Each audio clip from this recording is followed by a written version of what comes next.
Përshëndetje miq të Infokuse. Do t'jeni me mua Rona Veselin, ku çdo javë do të flasim për të rinjët, orientimin në karrierë e arsimim. E sot bashkë me mua kemi gazetaren dhe panelistën Era Berisha. Faleminderit Era. Shumë kënaqësi Rona me qenë sot në këtë podcast me ty dhe me fol për shumë të rije të reja. Era, një deklaratë e juaj që ka bërë buj, ajo është ajo që keni kritikuar sjelljet e rinisë, mësimdhënësve dhe prindërit. Çfarë mendoni ju? Është e vërtetë, sepse unë jam goxha kritikuese në aspektin në mënyrën se si edukohen të rinjtë sot dhe mënyrën se si ata e shohin jetën, sepse mundohem gjithë kohës me ju thonë që jeta nuk është ashtu siç ju e mendoni, sepse jeta nuk është vetëm TikTok. E aq më pak që tek ne po harrojnë që vitet po kalojnë edhe çdo gjenerata është më po ecë dhe ka më ardhur koha ku kjo gjenerat ka më u vendos në pozicione të kyçe të këtij shtetit dhe ne tash e kemi një shtet që merret me gjithçka tjetër, me gjitha problematika, po nuk merret me rinin tonë, cilat janë roli kyçi i këtij vendit. Pastaj shoh që tek ne gjithë e heqin fajin nga vetja. Mësimdhënësit e heqin fajin nga vetja sepse thonë kam prind të pa edukuar që nuk merren me ta dhe ki prind që thonë mësimdhënësit e kanë rolin kryesor me u merr me prind dhe në këtë mas fëmijët kanë betë thuajse kërkaheq dhe kemi që thonë po nuk po ndëgjojnë kërkon. Edhe tash ne nuk duhet me hek dorë sepse ata duhet me dëgju dikon sepse ka fuqi më të madhe se sa ata që duhet me ju tregu që duhet me u ndal. Po ndoshta kur po i shoh disa sjellje tek të rinjët është që nuk po kanë frikë nga askush. Sepse sot liria e tepërt i ka bo ata që me bo veprime që thuajse janë të pahishme, të cilat nuk i përkasin disa trive të rejave. Për shembull, nëse unë i shoh sot gjeneratat e reja, mënyrën se si shkojnë shkollë, për mua është mënyrë e shëmtuar. Nëse vajzat e reja sot vishën në shkollë grimohen jashtëzakonisht shumë, vishën në mënyra provokative, shohim djermë të ri cilët janë duke abuzuar me përdorimin e substancave dhe narkotike dhe cigareve, kanë fjalor të shëmtuar dhe nuk i kemi dikush që ndalet dhe ju thot, hey, ndaluni se ju jeni duke shku shkollë, jo nuk jeni duke shku ndarësëm, jo nuk jeni duke shku dikon që thjesht jeni të shku me një vend institucion e cila është shtëpia juaj.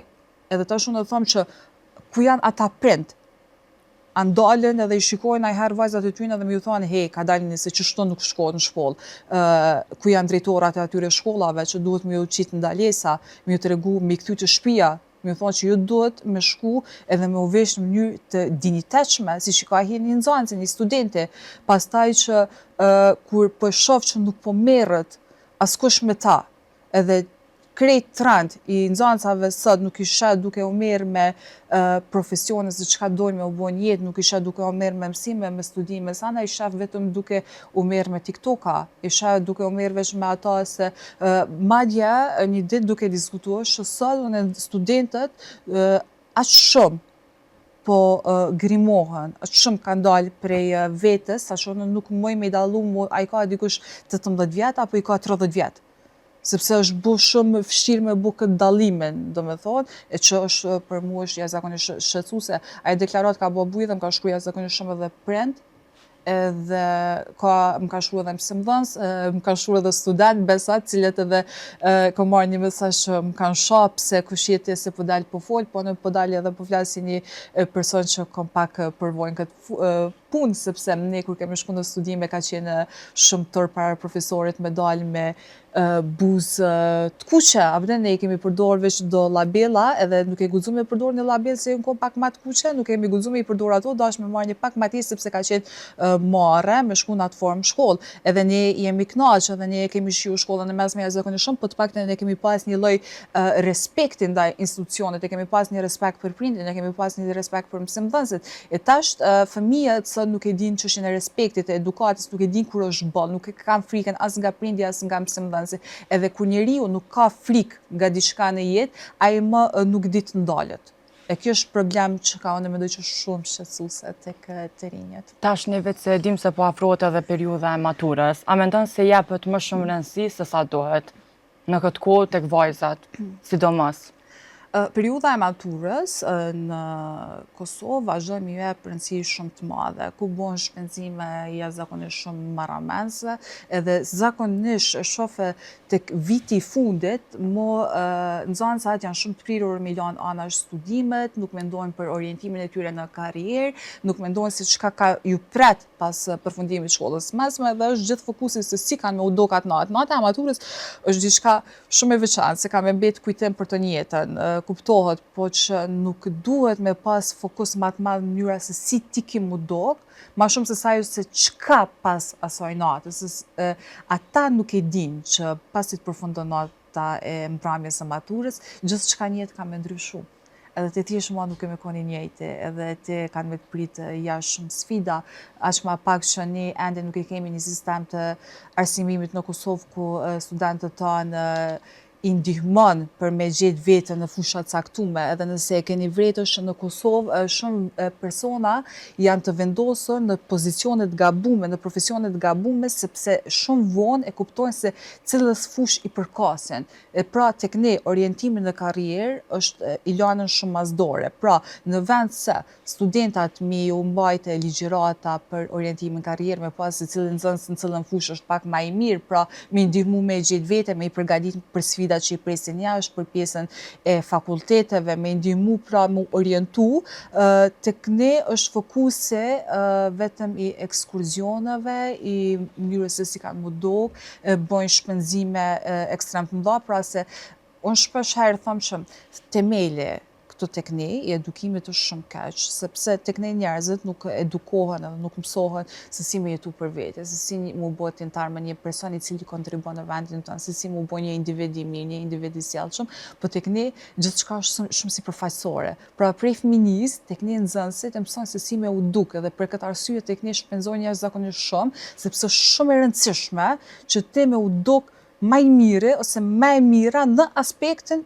e dukjes, po nuk është kjo gara e njëjtë në aspektin e dijes, se cili ka me shku në një profesion shumë të mirë, me qenë ai gara të diturisë ose diçka. Pra, mënyra e edukimit që unë e them që një fajt shumë të madh e ka në mësimdhënësit, që nuk merren ma shumë me përmbajtjen e nxënësave, nuk merren më shumë me aspektin psikologjik. Ndoshta nëse nalesh edhe për shembull në vendet e tjera në Evropë, ato Ministria e Arsimit bën shumë trajnime për mësimdhënësit, sepse çdo gjeneratë dallon prej gjeneratës tjetër, edhe nuk mund të më qenë gjitha gjeneratat e njëjta.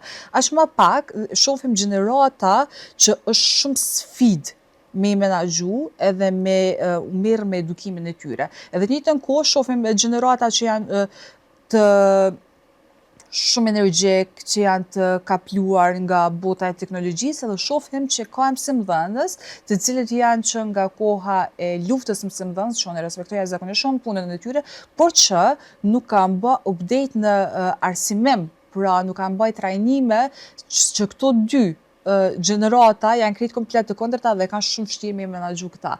Pra, Ministria e Arsimit nuk merret me fushën e edukimit tek ne.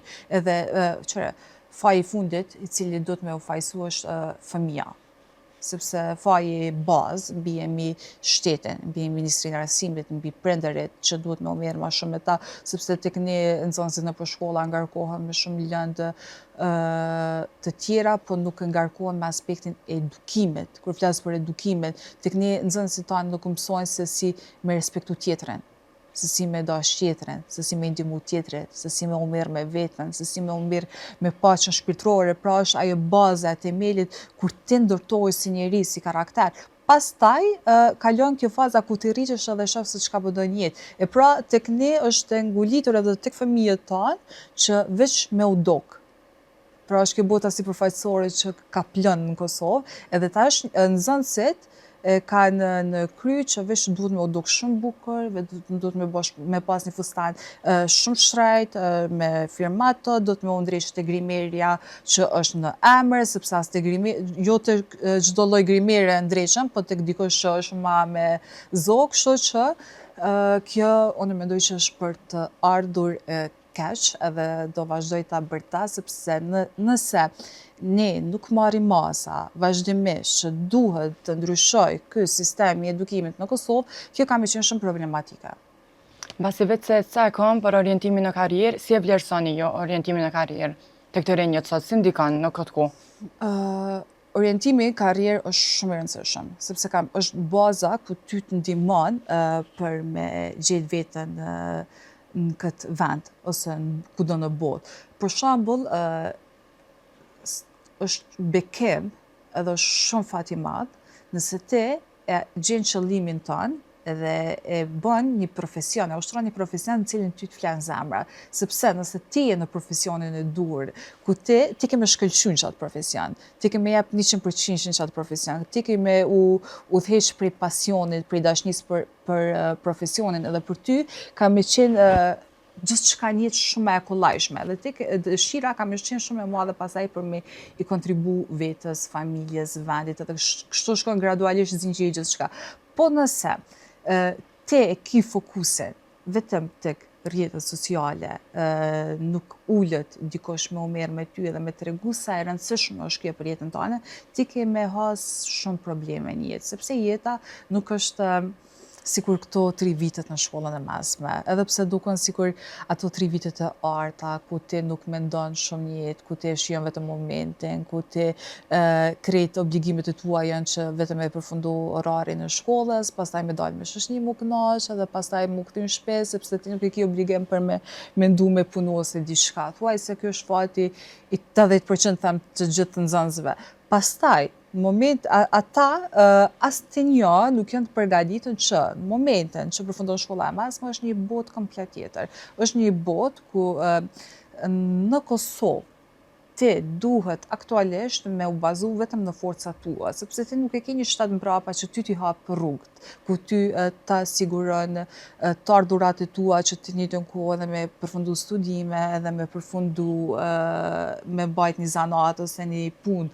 Kështu që ti duhet me u qenë person shumë i vendosur edhe duhet me luftu tepër shumë, sepse jeta ma nuk ka me qenë komplet ndryshe. Madje shoh një prezencë shumë të madhe që vendimet janë shumë drastike kur të përfundon shkolla e mesme në Kosovë, sepse shumë nxënës nuk mund me gjetë veten. Disa vendosin me u martu, si të përfundon shkolla e mesme, vendosin me vazhdu studimet, karrierën ose diçka, vendosin krijojnë me njëherë familje në një moshë shumë të re ku ende vetë nuk janë të ndërtuar si karaktera. Pra, vendosin fejohen, martohen edhe krijojnë familje, cilën nuk jem kundër, sepse jetojmë në një kohë ku ti çka do që të bën ty me u ndi mirë, të zgjedh edhe bëne ata, po që unë vazhdoj me qenë shumë insistuese e madhe që gjithçka e ka kohën e duhur.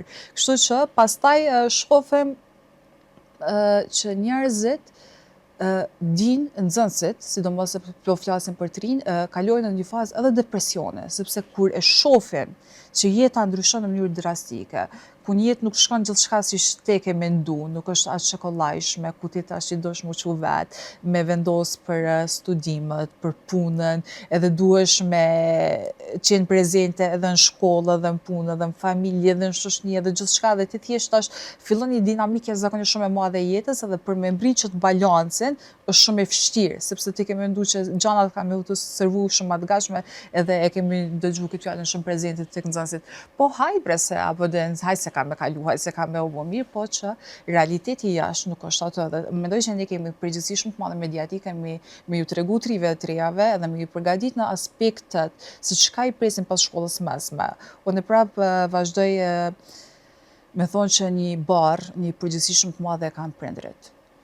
Fëmijës, pa marrë parasysh nuk i jepet liri aq sa kanë fëmijët tanë sot në Kosovë. Fëmija duhet edhe ka nevojë me qenë i kontrollum. Duhet me ditë për fëmijën ku po shkon, me kam po rrin, çka po bën, sepse kjo mundet me i kushtu një jetë si pasojë e mos kujdesit tanë dhe mos përgjegjësisë tanë që e ke pas ndaj fëmijët. Unë e di që është shumë e rëndësishme që sot edhe jeta është shumë e shtrejtë. Unë e di që duhet me punu, e di që duhet me kriju tyra për me mbajt familjen edhe krejt është në rregull, ama nuk është në rregull, në fund ditës nuk ja vlen nëse ti si prind nuk e din për 24 orë ku ka qenë fëmija jot. A mendon se liria e tepërt tek fëmijët e ka shkaktuar këtë situatë? Domethënë e ka pru deri në këtë pikë. Po. Jo vetëm të fëmijët, po tek gjithçka. Sepse çdo sa një tepër të njëjtën unë mendoj që është i dëmshëm. është e tepër, nuk mundet fëmia deri në moshën 18 vjeçare ka nevojë intenzive për prezencën e kujdestarit, prindërit, mësuesit. Pra është zinxhir kjo situatë. Nuk mundet, për shembull, me thonë mësimdhënësi, a din sa e tërpshme është që një mësimdhënës mos guxoj të flas shlirë për shkak që një nxënës gjoja qenë ka temperament.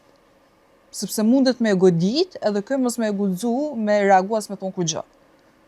Pra, sepse fëmia nuk është eduku që duhet me respektu mësimdhënësin. Në radhë parë sepse është shumë më i madh se ti, në radhë dytë sepse është mësimdhënësi yt, edhe në radhë të tretë je në një institucion shkollor. Pastaj, nëse fëmijët tanë, okay, në rregull, mundën me pas probleme, po për çka janë psikologët në shkolla? A i kryjnë ato funksione për cilat shkojnë si psikolog, apo vetëm shkojnë në mënyrë figurative? A din se ka përqindje të madhe të psikologëve në shkolla në Kosovë, që shkojnë si psikolog, janë thirrur si psikolog dhe kryjnë komplet funksione të ndryshme brenda shkollës.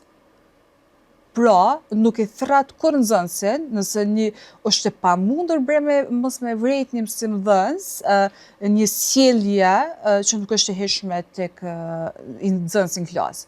Dhe në momentin se shet të një sjellje jo të mirë, ti dush me marrë nxënës.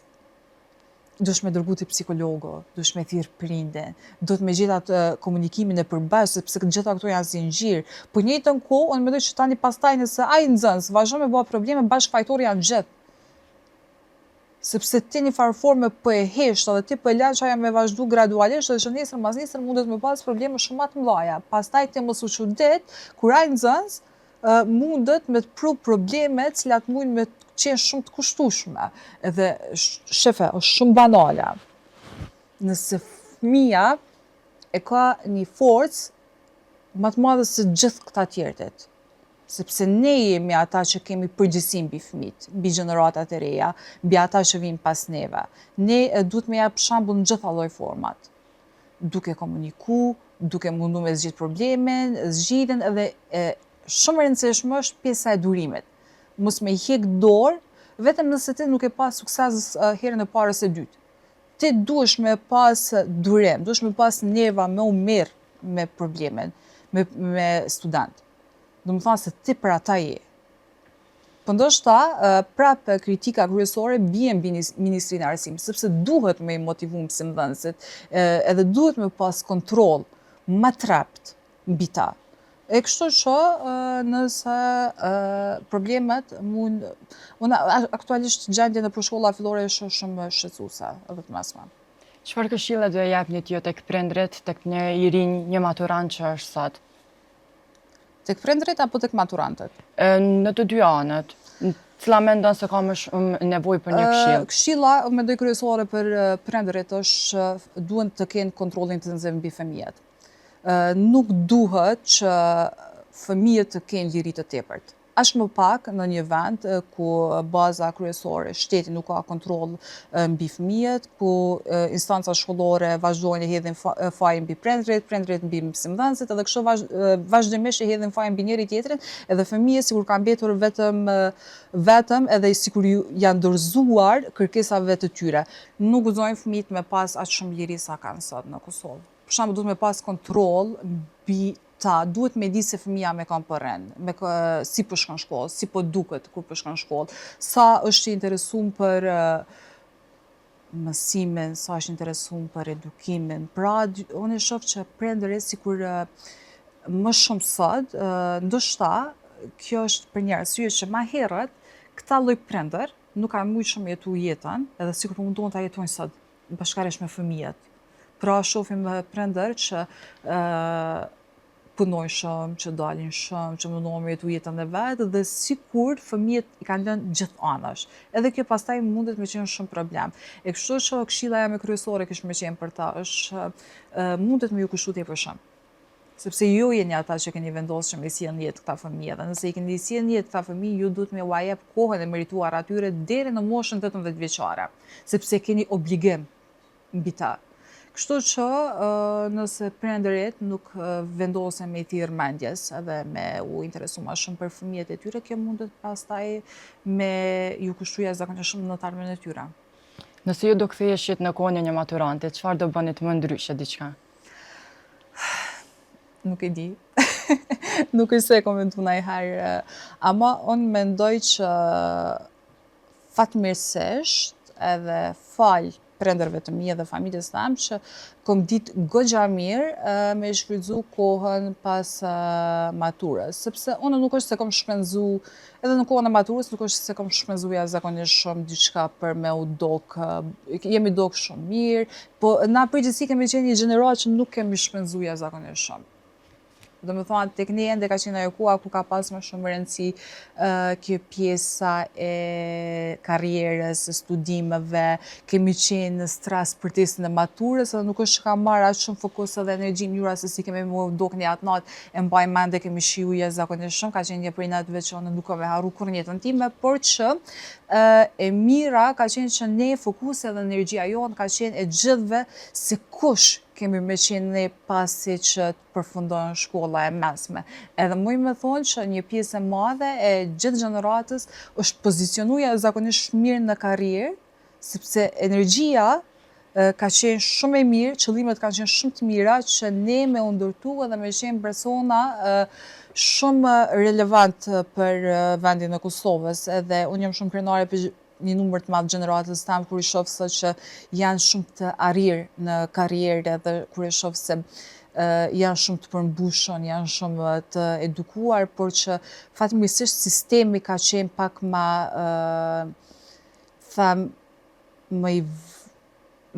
jo i vrazh, po ne kemi pas pak presion ma të madh edhe prej mësimdhënësve, po edhe prej prindërve, sepse për ne ka ekzistu drejtën tam një lloj frike. Ka ekzistu një lloj frike dhe kemi pas shumë përgjegjësi. Kemi pas përgjegjësi shumë të madhe ndaj familjarëve. Ne nuk kemi guxu që me shku në shkollë dhe me bo një sjellje çka s'duhet. Ne kemi pas pak turp, them, për veprimet tona. Kemi pas një mendje që kemi ditë me respektu familjen, kemi ditë me respektu nxënësit e tjerë, kemi ditë me respektu edhe atë punëtorin tek ne jashtëzakonisht shumë në shkollë, kemi ditë me respektu gjithë mësimdhënësit, edhe aq më pak ne kemi respektu edhe ëndrat e tona shumë. Edhe kemi qenë shumë e di që ne kemi diskutu jashtëzakonisht shumë për ata çka na duhena me u bë. Nuk kemi diskutu shumë për mënyrën se si po dukemi, për mënyrën se si kemi me shpenzu, se si kemi me kriju. Ndoshta që nuk kanë qenë edhe shumë prezente rrjetet sociale dhe telefonat, sepse unë mbaj mend që për herë të parë në numrin e telefonit kam blerë në klasën e 12. Nëse sot isha fëmijët që i ki prej klasës të parë dytë me telefona me iPad-a, unë numër telefonit kom ble në klasën e 12 edhe për arsye sepse kam pas një problem shëndetësor edhe u dashka me qenë në kontakt me familjen, se jo që ma këshin ble, po që pra ka qenë shumë vonë, po që nuk jam pishman as pak, sepse nuk kemi pas kohë me u merr me teknologji, edhe gjithë fokusi dhe energjia ka qenë që ta ndërtojmë një bazë shumë të fortë të edukimit, të arsimit, edhe ka qenë pikërisht periudha kur unë veç e kam idealizu të ardhmen teme dhe karrierën teme dhe ajo çka unë du me qenë në të ardhmen. Mendon se teknologjia ka ndiku në këtë pjesë? Jashtëzakonisht shumë. Jashtëzakonisht shumë. Teknologjia po bëhet një nga dëmet kryesore të këtij vendi, sepse tek ne përdoret gjithçka në mënyrë të pakontrolluar. Aq më pak që unë në fillim të kësaj interviste e ceka që ne në Kosovë e bëjmë një jetë shumë sipërfaqësore dhe tek ne njerëzit punojnë shumë pak me veten e tyre dhe me ata që çfarë dojnë me qenë në jetë. Kështu që tash e shoh tek studentët e reja, tek nxënësit e reja, jo rastësisht kanë ardhur deri në një përfundim që ato veshen në mënyra që nuk u takojnë moshës së tyre, që grimohen jashtëzakonisht shumë. Ato duhet me ditë që ka ardhur koha ku mjaftueshëm keni me pas kohë me u rregullu, me u vesh, me u ndreq, apo kupton? Po thjesht këto nuk përkojnë as pak me moshën edhe me obligimet cilat ju i keni aktualisht, sepse ekziston liria që ti mundesh me u shpreh si të dush. mundesh me u rregullu si ti të kesh dëshirë, mundesh me u vesh çfarë të kesh dëshirë, gjitha mundesh me i bo. Po thjesht, gjitha këto veprime vijnë pas një moshe kur ti ke arrit me moshën e pjekurisë, kur ti je ndërtu si karakter. Pastaj, unë e them që personat mediatik, personat publik, kam përgjegjësia jashtëzakonisht madhe ata që ka servojnë, sepse impakti edhe ndikimi është shumë i madh tek gjeneratat e reja. Edhe këto rrjetet sociale ne paraqesim gjithçka sikur është perfekte, sikur jeta është vetëm llok, sikur jeta është vetëm brende, vetëm firma, vetëm tretmane të bukurisë dhe këto nuk është jeta ajo. Ato janë elementet cilat ty të ndihmojnë në aspektin e vetbesimit dhe të bëjnë ty me u ndi mirë, po jeta nuk është ajo. Jeta është kur ti je ndërtuar si karakter dhe ke filluar me punu me veten tënde.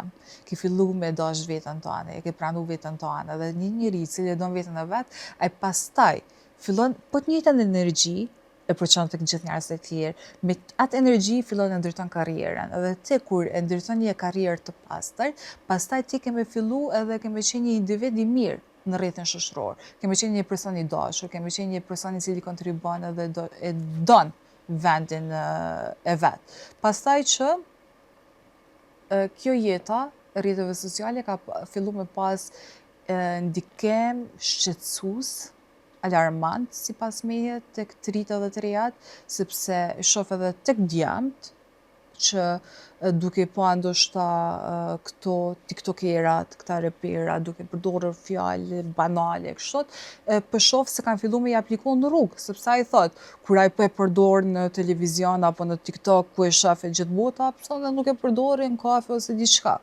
Pra që duhet me ju tregu që nuk duhet ashtu. Ti duhesh me qenë, po, përdori rrjetet sociale, shiko, po përdori për gjëra të cilat i përkojnë më shumë moshës tande. Si mendon po e jetojnë jetën të rinjët që po e shfaqen në rrjetet sociale, apo vetëm e shfaqen dhe tjetër send po jetojnë brapa asaj? Të rritet e reja, unë realisht nuk muj me dhonë përgjigje se nuk e di çfarë jetë po jetojnë. Realisht ata veç me jetu nuk jetojnë, sepse nuk është jetë nëse ti veç e bën një TikTok edhe merr me mira view-sa një TikTok i cili nuk ka përmbajtje, nëse nuk ka diçka edukative, nuk ka diçka që pra po thon përkon me moshën tënde, pra nëse ti ki tiktokere, kur i shoh disa nxënëse, shohin një muzikë një artisti edhe dalin para TikTok-o dhe bajnë skena të ndryshme, të cilat për mua janë irrituese, sepse po flasim për studente, për nxënëse, kështu që pra po them ku janë ata prindërt. Sepse nëse ke një prind që të kontrollon edhe shef se çka po servon edhe çka po bën vajza jote ose djali yt, unë mendoj që një prind nuk duhet me leju ata. Nuk duhet me leju ata sepse ai po e ndërton veten e vet. Dhe kam i fillu të ndërtu jetën e vet në një jetë të rrejshme, një jetë e cila nuk është realiteti, një jetë e cila nuk ka me cilë ty asgjë në tarmën. Nuk kam në asgjë kundër influencerave, personazheve mediatik, sepse dhe vet i përkas një fushë mediatike ku ne jemi gjithë kohës në ekran, po është fillimisht që ne jemi të përgatitur. Ne kemi shumë të rëndësishme, më shumë e kemi të rëndësishme për mbajtjen se çfarë po i servojmë në aspektin cilësor audiencës se sa në mënyrën se si po dukemi, sepse edhe ju e vetë dini që edhe në shkollë mëson që se 60% ka rëndësi për mbajtja se çfarë flet dhe 40% është ajo çfarë ne mënyra se si dukemi, sepse ne kemi obligim që ta respektojmë audiencën. Por këto obligime nuk i kanë nxënësit e shkollës mesme, cilët përdorin TikTok-ën në mënyrë të pakontrolluar, madje kjo mund të shërbejë edhe si bullizëm, për faktin që disa persona të tjerë, cilët nuk bëjnë TikTok-e të tilla, mundën me u ndisit të përjashtuar. Pra, se me bë TikTok-a të tillë, unë shoh se në kohën e sotit është me qenë in. Trend, por realisht është një lloj trendi që nuk përkon me as pak me ato si çka ish dash me qenë realisht në botën edhe në kohën e sotit. Dhe për fond, çfarë duhet të bëjë njeri që mos të gabojë në zgjedhjen e jetës, në orientimin e karrierës saktësisht?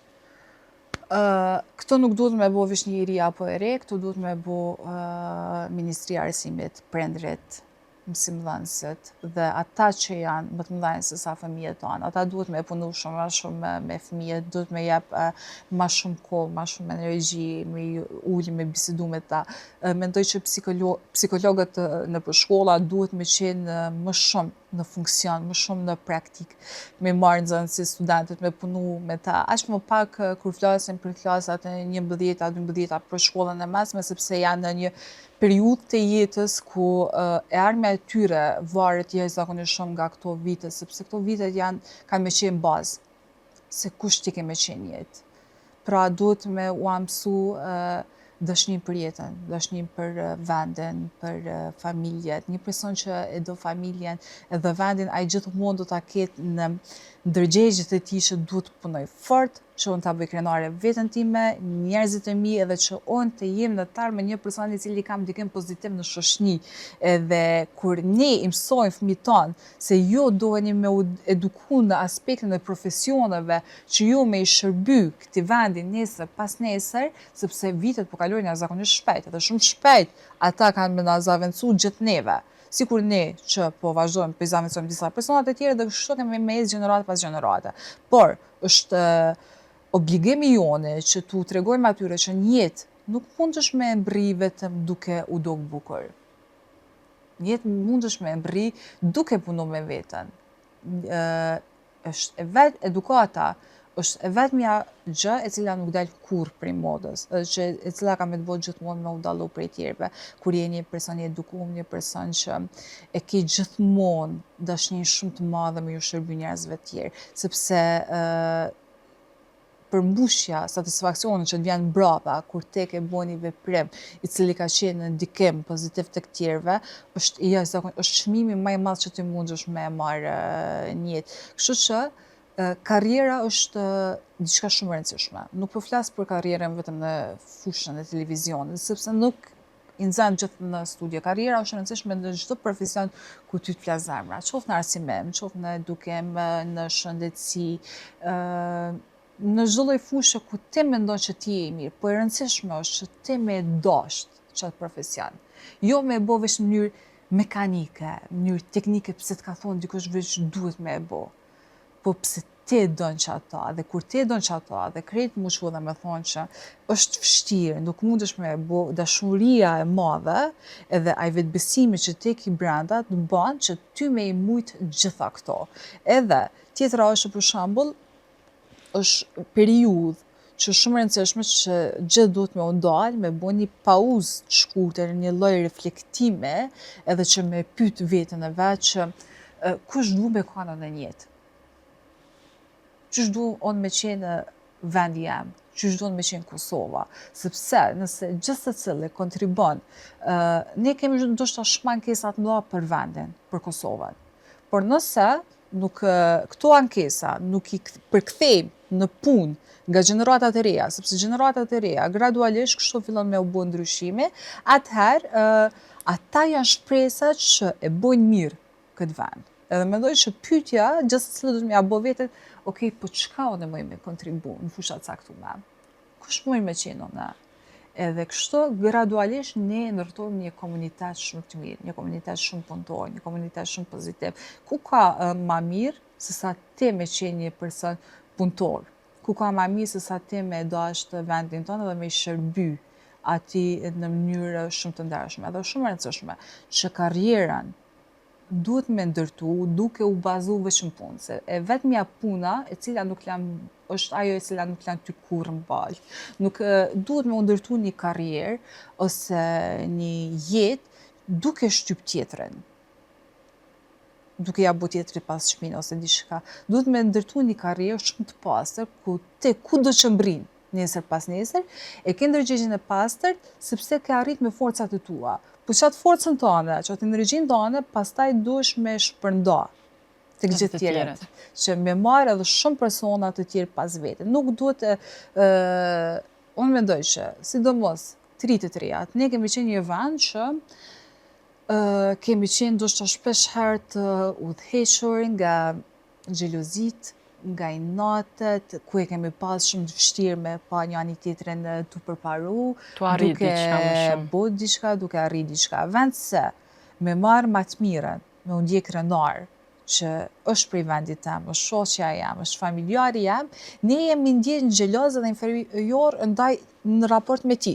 Pra nuk kemi eduku që ti me marrë më të mirën, që dhe ti pastaj mundesh me u ngri, sepse jo këtë thu që nëse ti rrën me 2-3 persona suksesshëm, edhe ti ke me qenë i suksesshëm, por nëse ti udhëhiqesh në jetë nga egoja, nga xhelozia, nga inatet, ti nuk ke me ndërtu një karrierë dhe një jetë pastër, sepse nesër pas nesër, herdo, kudo diko ato kanë me të kthy, dhe nuk janë të shëndetshme.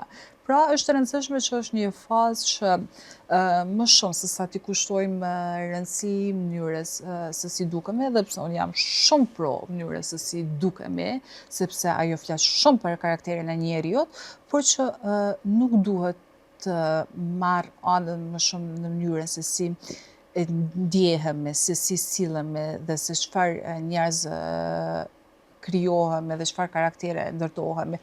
Unë kam respekt jashtëzakonisht madh për njerëz që kanë respekt dhe dashni për veten. Kështu që prindërit kanë përgjegjësi shumë të madhe mbi mënyrën e ndërtimit të karakterit të fëmijëve të tyre, sepse ata nuk mundën me ndërtu karakterin e tyre, po mundën me i ndihmu me punu me veten e tyre.